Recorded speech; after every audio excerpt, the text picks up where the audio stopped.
카일 아이들먼은 팬인가 제자인가라는 책에서 일명 막 스타들을 따라다니는 팬에 대해서, 그리고 예수님을 따르는 수많은 무리에 대해서 이렇게 말하고 있습니다. 제가 한번 읽어드리겠습니다. 팬은 희생 없이 즐기기만 원한다. 팬은 상처받을 위험 없이 그저 즐기려고만 한다.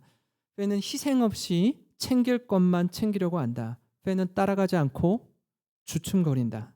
그렇다고 예수님과의 관계를 원치 않는 것은 아니다. 단지 모험까지 할 생각은 없을 뿐이다. 팬은 예수님께 이런 맹세를 남발한다. 상황이 좋고 당신의 계약 조건을 잘 지키는 한 당신을 돕겠습니다. 그리고 제게 너무 많은 것을 요구하지 않는 한 당신을 따르겠습니다. 제한이 있는 거예요. 여기까지만 하겠습니다 라고 말하는 사람들이 팬입니다. 사랑하는 성도 여러분, 그리스도의 제자가 된다는 건요, 하나님이 우리 마음을 알아주기만 바라는 게 아니라 우리가 하나님의 마음을 알고 그분을 인격적으로 섬기는 걸 의미합니다. 근데 많은 경우에 우리들이요, 하나님께 헌신하고 봉사하는 데 있어서 이렇게 선을 긋기 시작해요. 주님, 이 이상은 손해볼 수 없고, 이 이상은 헌신할 수 없고, 이 이상은 상처받을 수 없습니다 라고 선을 긋는 겁니다. 사랑하는 성도 여러분, 우리는요, 지난 3년간 코로나를 지나오면서 우리 자신의 신앙을 점검하고 돌아보는 시간을 가졌습니다. 어떤 분, 모태신앙이신 분은요, 내 신앙이 어떠한지 아마 스스로 내 신앙의 진 면목, 진 바닥을 경험하셨을 거예요. 장로님이거나 안수 집사님이거나 권사님으로 직분을 받으신 분들 역시 마찬가지로 직분자로서 내 신앙이 어떤지, 순장으로서 내 신앙이 어떤지 아마 있는 모습 그대로 우리의 신앙을 확인한 시간이었습니다. 여러분은 예수님의 팬입니까? 아니면 제자입니까? 우리 모두 이 질문에 스스로 답하는 시간이 되었으면 좋겠습니다. 특별히 이번 주엔 제자훈련 1기가 새롭게 시작됩니다. 예수님을 따르고 예수님을 닮기로 결단한 12명의 우리 무교 제자반과 또 주일 제자반이 하나님 앞에서, 하나님, 다른 그 어떤 것보다도 주님의 말씀 앞에 순종하기 원하고 주님을 따르기 원합니다 하는 마음으로 지원했습니다. 1년이라는 시간 동안에 훈련의 우선순위를 두고 임할 때 성도 여러분께서 우리 훈련생들을 위해 뜨겁게 기도해 주시고 또 그리스도의 제자로 세워지는 은혜의 시간이 되기를 간절히 소망합니다. 더불어서 모든 성도들이, 우리 교회에 속한 모든 성도님들이 예수님의 팬이 아니라 제자로 살아가시길 주님의 이름으로 축원합니다. 오늘 말씀은 바울이 골로새 교회 성도들에게 쓴 편지로 복음의 씨앗이 저들에게 심겨지고 어떻게 열매 맺는지 그 감격과 감사 가운데 쓰는 편지인데요. 말씀 1장 6절을 보시면 이렇습니다.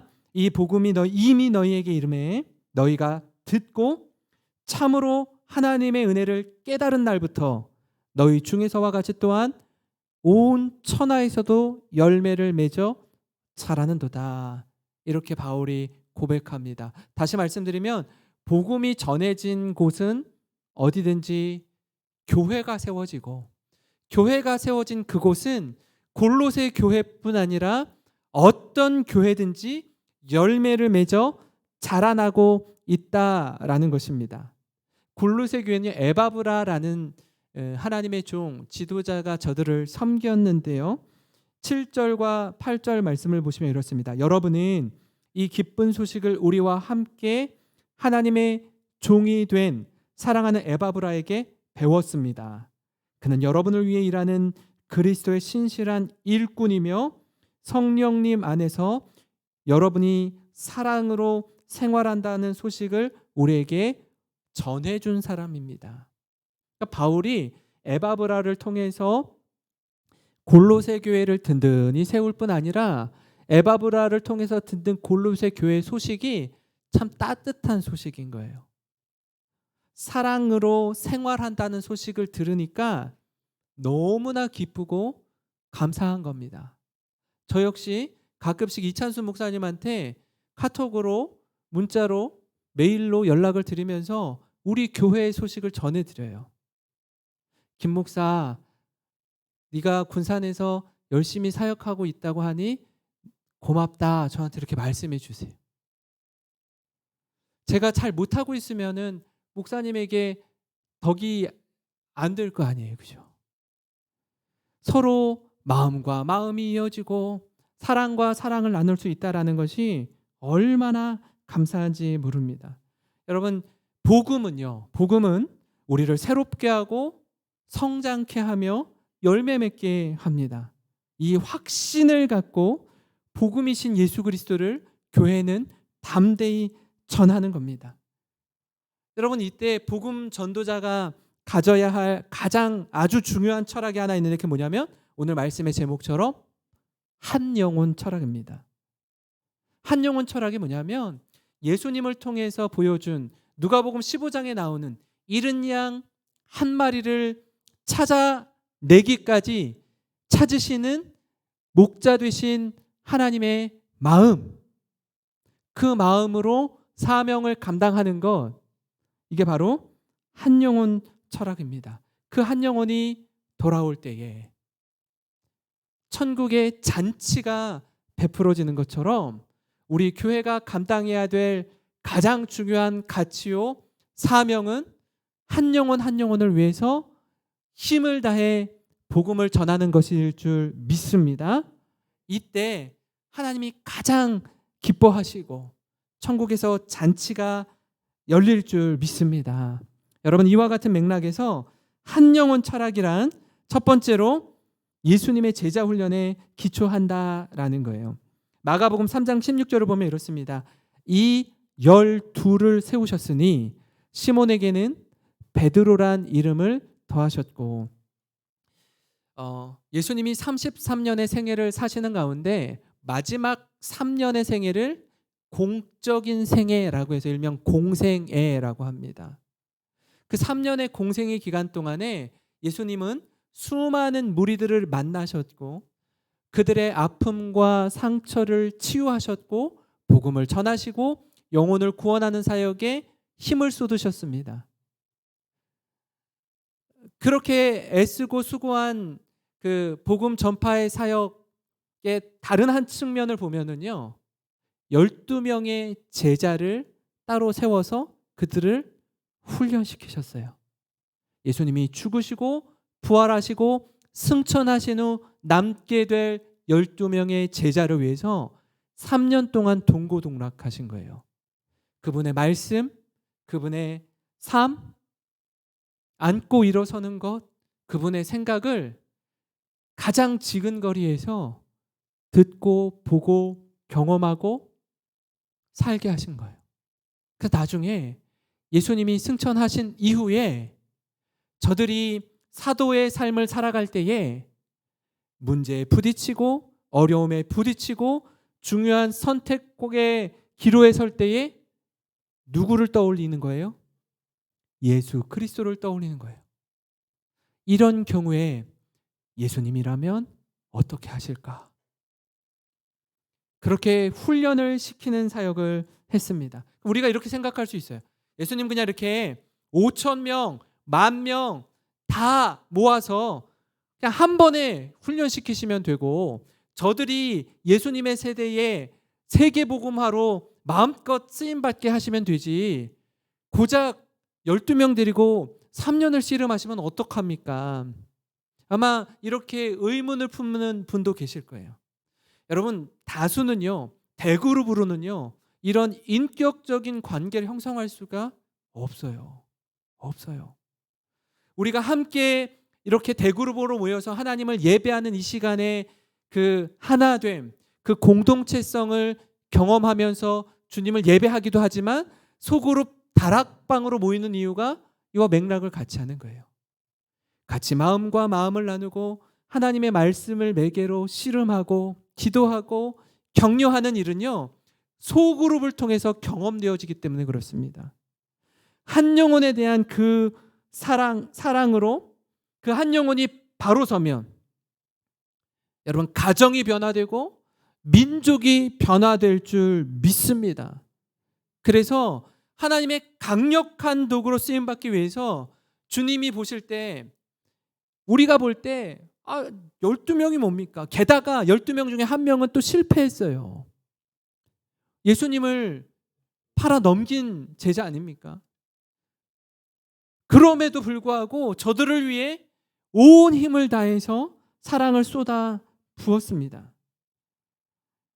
왜 그렇습니까? 마태복음 28장 19절 20절을 보니까 그러므로 너희는 가서 모든 민족을 제자로 삼아 아버지와 아들과 성령의 이름으로 세례를 베풀고 내가 너희에게 분부한 모든 것을 가르쳐 지키게 하라. 볼지어다 내가 세상 끝날까지 너희와 항상 함께 있으리라 하시니라.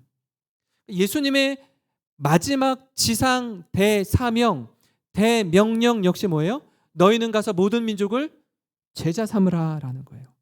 그러니까 어떤 특정한 목회자의 제자가 아니라 그리스도의 제자로 세우는 일에 힘쓰라는 겁니다.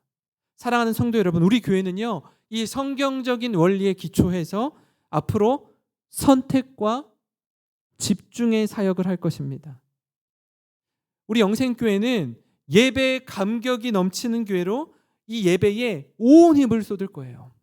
그리고 우리 교회는 이 제자훈련과 다락방 소그룹에 집중하는 교회가 될 것입니다.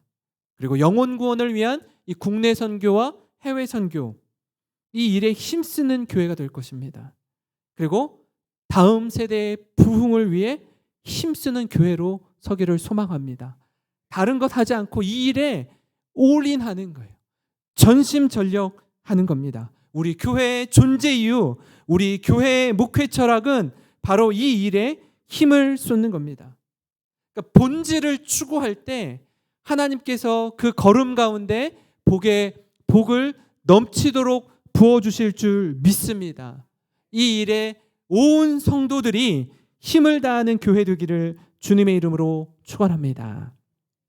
여러분, 그런가 하면 한영혼 철학이란 두 번째로 따로 또 가치의 정신에 기초하고 있습니다. 예수님은요, 오셔서 늘 제자들과만 함께 있지 않았어요. 무리들과도 함께 있고 제자들과도 함께 있고 더 나아가서 하나님과 홀로 독대하는 시간도 가졌습니다. 이 시간들이 굉장히 균형 있게 예수님의 삶을 반영하고 있고 담아내고 있어요. 특별히 여러분, 죽은 자를 살리고 병든 자를 고치는 놀라운 기적, 오병이어의 기적, 여러분, 이런 일들을 행할 때 수많은 무리들이 예수님을 따랐습니다. 그리고 심지어 어떻게 하려고 했죠? 이스라엘의 유대인의 왕으로 삼으려고까지 했어요. 그 인기와 그 영광과 그 우레와 같은 박수 소리를 받기보다는 그때 항상 가셨던 곳이 있습니다. 따로 한적한 곳에 가셔서 하나님 앞에 기도하셨던 예수님이셨어요. 사람들이 이제야 나를 알아주고 내게 주목하는구나. 나 이런 사람이야. 거기에 마음이 흔들리지 않으셨어요. 내가 이 땅에 온 이유, 십자가 지시기 위해서, 우리를 구원하시기 위해서 높고 높은 보좌를 버리고 낮고 낮은 말구유에 태어나신 예수님께서 내가 가야 하는 그 길을 보여주셨습니다. 누가복음 9장 18절 보시면 이렇습니다. 예수께서 따로 기도하실 때에 제자들이 주와 함께 있더니 물어 이르시되 무리가 나를 누구라고 하느냐. 예수님 뭐 하셔요? 따로 기도하셔요. 그리고 제자들과 함께 하면서 사람들이 나를 누구라고 하느냐라고 제자들과 소통합니다. 다른 한편으로는 12명의 제자도 있지만 12명의 제자 가운데 또 따로 떼어내서 데리고 다닌 제자가 3명 있었어요. 누구냐면 베드로와 야고보와 요한입니다. 변화산에 올라갈 때도 그 세 명의 제자들을 데리고 갔고요. 겟세마네 동산에서 기도하러 갈 때도 그 세 명의 제자들을 데리고 갔습니다. 회당장 야이로의 딸을 죽음에서 살릴 때에도 그 세 명을 데리고 갔어요. 그러니까 따로 또 같이 함께 했던 예수님입니다. 마가복음 9장 2절에도요.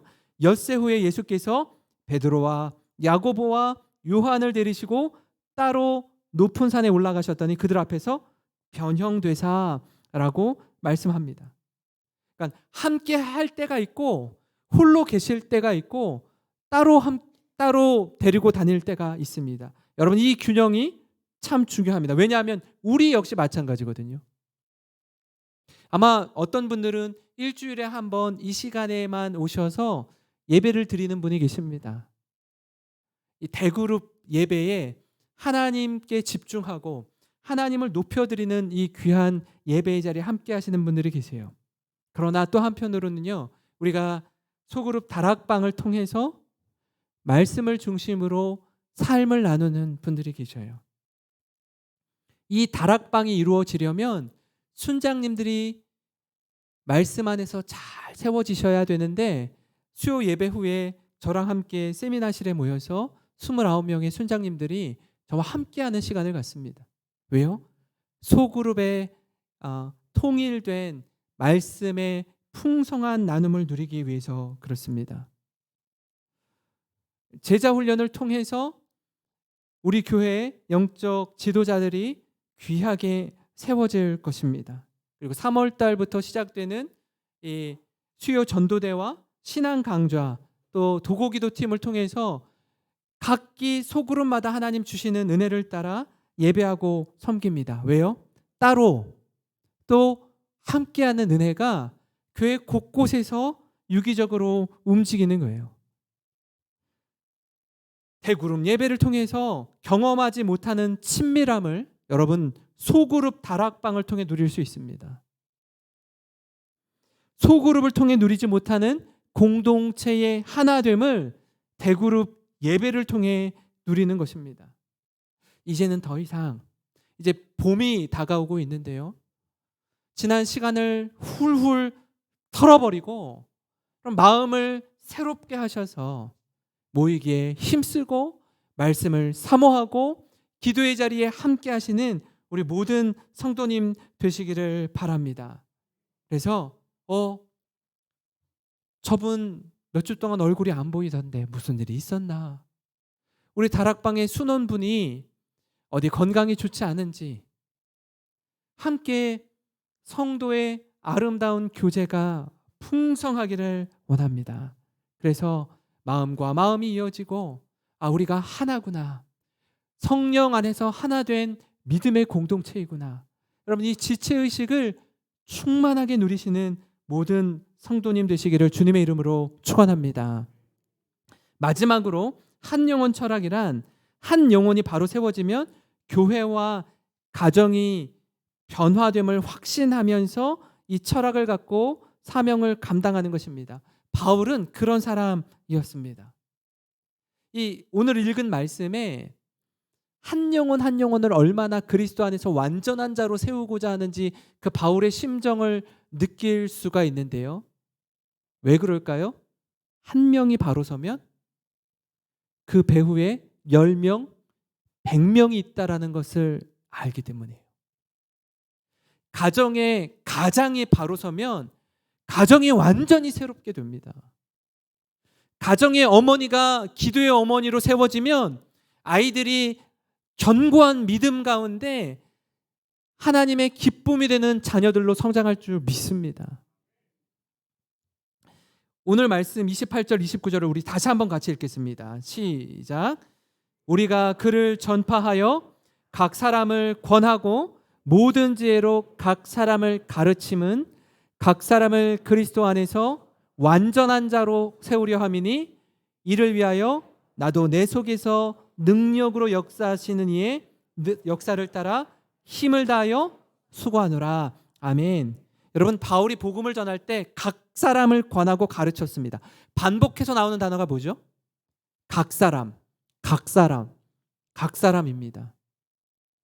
한 명 한 명을 위해서 권하고 가르치고 힘을 다하여 수고했어요. 제가 이 예배를 위해서 말씀을 준비하고 기도하는 시간을 굉장한 우선순위를 두고 소중하게 여기는 것처럼 12명의 훈련생들을 위해서 그들에게 에너지를 쏟을 때도 동일한 힘으로, 동일한 에너지로 그 소그룹을 섬길 것입니다. 29명의 순장님들을 섬길 때도 마찬가지예요. 왜요? 그만큼 중요하기 때문에 그렇습니다. 이 일에 마음을 쏟고 헌신하며 성장의 기쁨을 누리는 우리 교회 모든 성도님 되시기를 주님의 이름으로 축원합니다. 우리 교회가 한 영혼을 세우는 일에 있어서 오늘 우리 교회 다음 세대 아이들에게도 장학생으로 선발해서 장학금을 후원하지만 총신대학교 신학대학원생들을 이렇게 매 학기마다 섬길 수 있는 지방에 있는 우리 교회가 저들을 섬길 수 있는 것도 같은 맥락이에요. 지금은 아주 작은 개척교회의 전도사님으로 몇 안 되는 아이들과 씨름하면서 말씀을 가르치는 사명을 감당하고 있지만 저들이 10년 후, 20년 후에 저와 같이 담임 목회자로 서게 되면 지금 이 힘든 시간, 이 곤고한 시간을 보내면서 하나님의 은혜를 힘입어서 공부하고 있지만 저들이 훗날 목회자가 되면 얼마나 하나님 앞에서 마음껏 쓰임받을지 기대되고 그 마음으로 후원하는 것 아니겠습니까? 왜요? 저도 20년 전에 너무나 힘이 들 때 무명의 성도님들로부터 힘과 용기를 얻고 공부를 해서 이 자리에 선 자이기 때문에 그렇습니다. 제가 올해 3월부터 12월까지 부산에 격주로 월요일마다 가야 되는데요. 그 이유는 부산에 있는 수영로 교회에서 40대의 젊은 담임 목회자들을 위해서 이 도제식 교육, 쉽게 말하면 제자 훈련을 받을 수 있는 기회들을 주셨기 때문에 그렇습니다. 수영로교회 이규현 목사님이 매년마다 이 3월부터 12월까지 15명의 담임 목회자 부부를 선발해서 우리나라 최고의 강사진을 통해서 목회에 대해서, 설교에 대해서 담임 목사들을 섬기기로 작정하고 모든 힘을 다해서 섬겨주시는데 제가 목사님께 여쭤봤어요. 목사님, 왜 40대 중반의 젊은 목회자들을 이렇게 섬기세요? 최고의 강사진을 통해서 우리를 왜 이렇게 도와주시려고 하세요? 여쭈었더니 담임 목회자 한 사람이 바뀌면, 새롭게 되면 그 교회가 변화될 것이기 때문에 온 에너지를 그 한 명 한 명에게 쏟는다라고 말씀하시더라고요. 저희가 신대원생들을 섬기는 것과 수영로 교회가 젊은 담임 목회자 부부를 섬기는 것이 동일한 맥락 아닙니까? 동일한 철학을 가지고 섬기는 거 아닙니까? 서울에서, 평택에서, 부산에서, 포항에서, 울산에서, 진주에서 목회하는 분들이 그곳으로 모이는 거예요.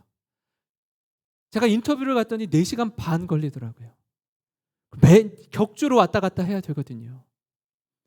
많은 목사들이 지원을 했어요.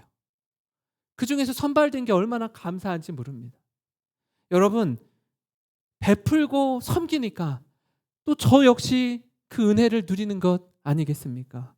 이런 영적인 선순환이 이루어져서 제가 하나님 앞에서 잘 준비되어져서 이 은혜가 우리 성도님들에게 잘 흘러 넘치기를 간절히 기도합니다.